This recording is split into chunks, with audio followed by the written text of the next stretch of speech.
Salam sepak bola, teman-teman netizen atau warganet yang saya hormati semuanya. Selamat bergabung kembali ke konten terbaru dari channel YouTube Triple B.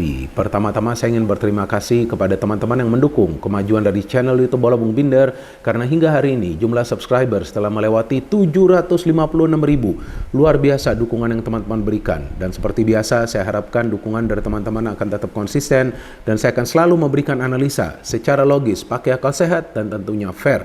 Maka itu seperti yang saya selalu katakan teman-teman, bahwa sekali saya netral, maka saya akan tetap netral. Anyway, in this new content, saya ingin memberikan review dari dua pertandingan di English Premier League. Yang pertama antara Manchester United versus Crystal Palace, yang berakhir untuk kemenangan Crystal Palace dengan skor 0-1 di luar dugaan teman-teman.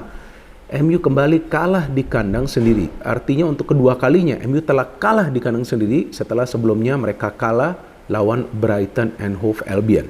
Maka itu untuk sementara MU berada di zona papan tengah dekat ke zona papan bawah, yakni di peringkat nomor 10, dan Crystal Palace berada satu peringkat di atas Manchester United, yakni di peringkat nomor 9. Memang kita masih di awal musim, tapi dengan kondisi Manchester United saat ini, maka sepertinya sulit ya bagi mereka untuk bisa bersaing di papan atas. Dan pertandingan kedua adalah antara Tottenham Hotspur versus Liverpool, yang berakhir untuk kemenangan Tottenham Hotspur dengan skor 2-1. Dan jika teman-teman nonton pertandingan ini semalam, maka kalian bisa melihat ada keputusan kontroversial dari wasit yang menganulir gol dari Luis Diaz. Padahal saya sendiri ketika live sudah melihat bahwa sepertinya Luis Diaz itu onside walaupun tipis ya. Dan ketika ada tayangan ulang sambil menunjukkan layar VAR, yang saya bingung kenapa tidak ada grafisnya. Kan biasanya kan ada grafisnya, tapi gak ada grafisnya. Nah inilah yang aneh nih. Maka itu ngeri-ngeri sedap juga nih sekarang Liga Inggris ya, karena banyak keputusan-keputusan kontroversial yang bisa mempengaruhi hasil akhir dari sebuah pertandingan.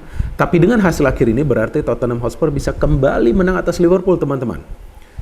Sejak terakhir kali itu mereka menang adalah pada bulan Oktober tahun 2017. Artinya mereka membutuhkan sekitar 6 tahun untuk bisa kembali menang atas Liverpool. Dan Liverpool sebetulnya mainnya gak buruk. Tapi ya sayangnya mereka juga harus bermain dengan 9 pemain. Ya sudah sulit lah ya. Kalau bermain dengan 10 pemain mungkin masih ada peluang. Tapi dengan 9 pemain sudah sulit, apalagi untuk meraih kemenangan. Dan dengan hasil akhir ini, artinya Tottenham Hotspur untuk sementara berada di peringkat nomor 2 dan Liverpool masih berada di zona 4 besar, yakni di peringkat nomor 4. Oke, pertama-tama saya ingin membahas pertandingan antara Manchester United versus Crystal Palace yang saya juga membuat konten previewnya kan, dan prediksi saya adalah kemungkinan besar MU akan bisa meraih kemenangan. Tapi saya memberikan persentase 55% bagi MU, 45% bagi Palace, karena feeling saya juga bahwa para pemain Palace seharusnya sudah belajar dari kekalahan telak di Piala Liga Inggris kan, dari MU juga dengan skor 3-0. Dan memang sih MU memulai pertandingan ini dengan menyerang ya. Mereka keluar menyerang, mereka mendominasi jalannya pertandingan. Tapi kan seperti yang saya selalu katakan, bahwa poinnya bukan soal mendominasi jalannya pertandingan, bukan soal mempertahankan ball possession. Kalau mau ball possession sampai 90% pun tapi tidak bisa mencetak gol, buat apa? Dan kalau ball possession-nya itu persentasenya sudah tinggi, artinya sudah bisa menguasai jalannya pertandingan, peluang-peluang berbahayanya harus banyak. Tapi dari MU, kalau menurut saya, nggak banyak peluang berbahayanya. Lebih banyak itu memang mereka ciptakan di babak kedua. Tapi di babak pertama nggak banyak.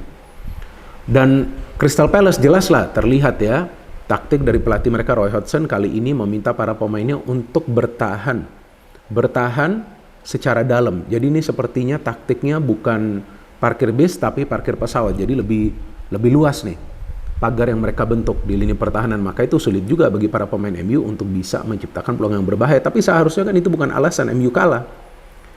Ya MU kalah karena para pemainnya itu tidak bisa perform atau menyatu. Jadi artinya memang secara chemistry saya tidak melihat ada kerjasama yang baik di antara para pemain Manchester United. Maka itu Erik ten Hag pun harus melakukan banyak sekali pergantian pemain. Sampai dia menurunkan Harry Maguire dan Van de Beek yang jarang bermain bagi Manchester United. Nah disinilah kita melihat bahwa Erik ten Hag mulai panik. Karena apapun taktik yang dia pilih itu tidak selalu berjalan sesuai dengan rencananya. Jadi memang kita bisa melihat bahwa masalah dari MU adalah ketika mereka bergantung kepada 2 atau 3 pemain. Seperti di pertandingan ini mereka bergantung kepada Rashford, Casemiro, dan juga Bruno Fernandes. Nah Rashford kalau menurut saya seharusnya dia nonton pertandingan ini dari rumahnya saja sih. Karena dia tidak berbuat apapun. Padahal ya dialah tumpuan dari Manchester United, bukan Højlund. not Højlund.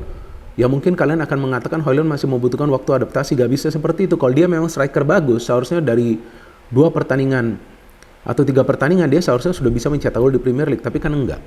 Dan berapa peluang yang dia dapat? Cuma 2. Dan sulit sekali bagi dia untuk mendapatkan ruang terbuka kan. Nah artinya apa? Memang gak ada dukungan juga bagi dia dari pemain-pemain lain yang seharusnya melakukan pergerakan tanpa bola.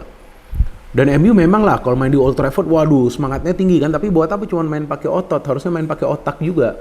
Artinya ketika tim lawan itu bermain dengan taktik bertahan total, nah seharusnya nih ada lebih banyak pemain yang terlibat juga untuk membongkar pertahanan tim tersebut. Bukan mengandalkan skill individu, tapi untuk bisa melakukan interchange passing. Nah saya melihat dari fullback yang lebih sering naik itu adalah Dalot. Ya memang karena Amrabat ini kan bukan natural left back. Tapi ini masalah juga nih bagi MU. Nah kalian nanti akan mengatakan iya kan gak ada pilihan left back. Ya betul, tapi Amrabat kalau sudah ditempatkan di posisi tersebut seharusnya berani juga ikut overlap. Kalau dia hanya bertahan di belakang, ya itu tentu akan mengurangkan opsi bagi MU dalam urusan menyerang. Dan Bruno Fernandes juga cuma mendapatkan 1 peluang. Nah artinya taktik dari Palace ini memang berhasil. Mereka paham, mereka harus bertahan secara dalam dan main counter aja. Dan kalau gak bisa mencetak gol gak masalah, yang penting jangan kalah. Dan mereka disiplin banget loh, main markingnya luar biasa. Dan ternyata Palace yang bisa mencetak gol lebih dulu kan. Tapi kita lihat tidak ada marking ke Anderson. Nah itu ketika bola diberikan oleh Eze ya, kalau nggak salah ke tiang jauh dari free kick, nggak ada pemain dari MU yang bisa menghalau bola dan tidak ada yang mengcover si Anderson. Anderson tuh free, maka itu enak banget dia melakukan finishing walaupun itu tidak mudah ya. Tapi Onana nih lihat nih kembali kebobolan. Nah yang saya berbicara dengan beberapa teman saya yang fans MU, nah mereka nih sudah mulai kangen dengan De Gea, karena kalau De Gea mungkin beda nih. Onana kan pilihan Ten Hag karena Onana itu bisa play the ball, tapi seharusnya bukan cuma play the ball, stop the ball. Jadi coba juga melakukan save, jangan cuma play the ball. Play the ball itu lebih baik untuk pemain-pemain outfield. Oke, penjaga gawang perlu juga play the ball, tapi kan intinya penjaga gawang itu harus bisa melakukan save. Dan selain itu memang dia ada melakukan save lagi di babak kedua. Tapi Palace taktiknya luar biasa, mereka bertahan dan memang kali ini ada beberapa perubahan di line up yang dilakukan oleh pelatih mereka Hodgson ya. Karena kali ini ada Will Hughes yang bermain, tidak seperti di Piala Liga Inggris lalu kan.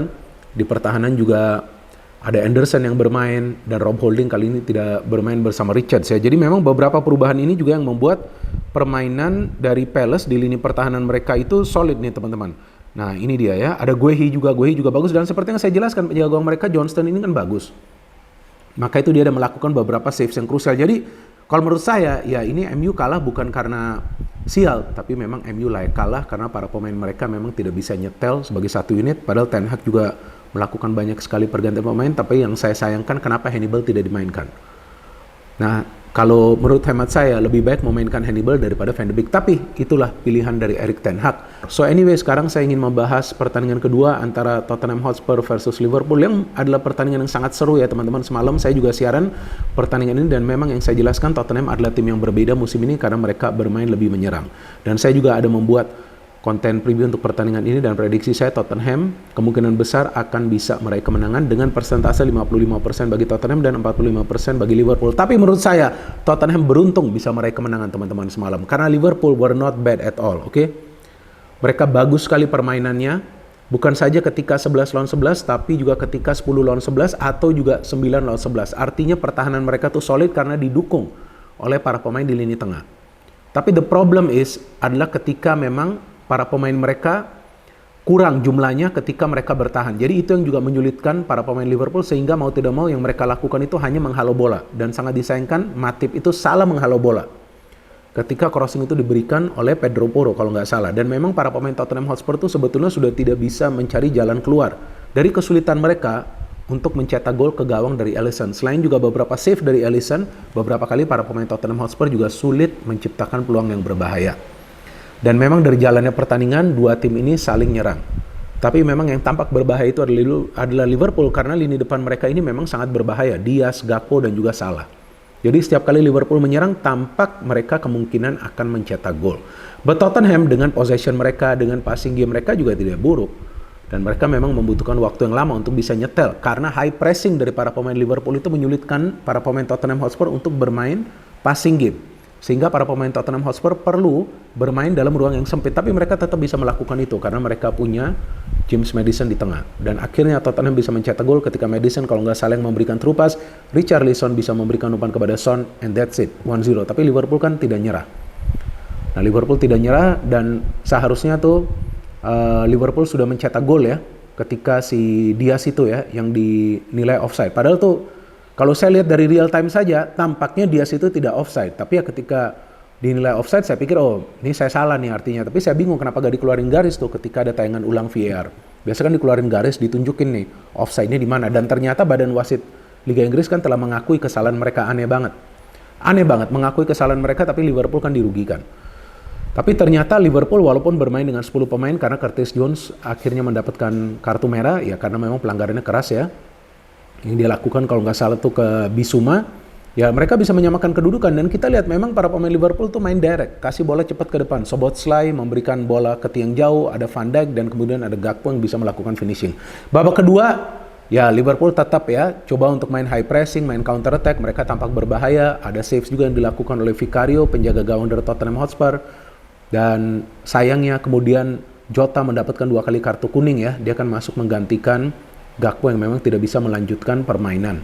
Dan jelaslah Curtis Jones memang layak mendapatkan kartu merah atau pelanggaran yang reckless ya. Atau yang berbahaya kepada Bissouma. Dan Jota juga layak mendapatkan 2 kali kartu kuning karena pelanggaran yang dilakukan itu dari belakang. Jadi itu memang termasuk pelanggaran yang perlu diberikan kartu kuning. Jadi ketika Jota juga diusir oleh wasit mendapatkan kartu merah, nah disitulah para pemain Liverpool lebih fokus dalam bertahan dan memang Tottenham Hotspur di menit-menit awal babak kedua bermain lebih menyerang dan mereka menekan para pemain dari Liverpool dan kemudian Ainge melakukan satu pergantian pemain yang menurut saya itu benar, menarik keluar Son karena dia sulit bergerak, bahkan dia hanya bisa mendapatkan 2 kali peluang di pertandingan ini. Artinya Ainge ingin para pemain Tottenham Hotspur itu lebih kreatif di tengah sebelum akhirnya Tottenham bisa mencetak gol ketika Pedro Porro mengirimkan crossing dan ternyata Matip yang menghalau bolanya terarah ke gawangnya sendiri dan Tottenham bisa menang dengan skor 2-1.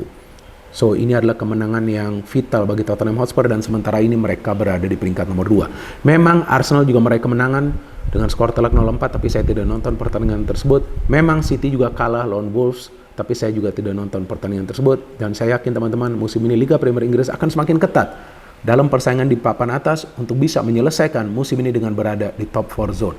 No hate, no politics, only football. Salam sepak bola.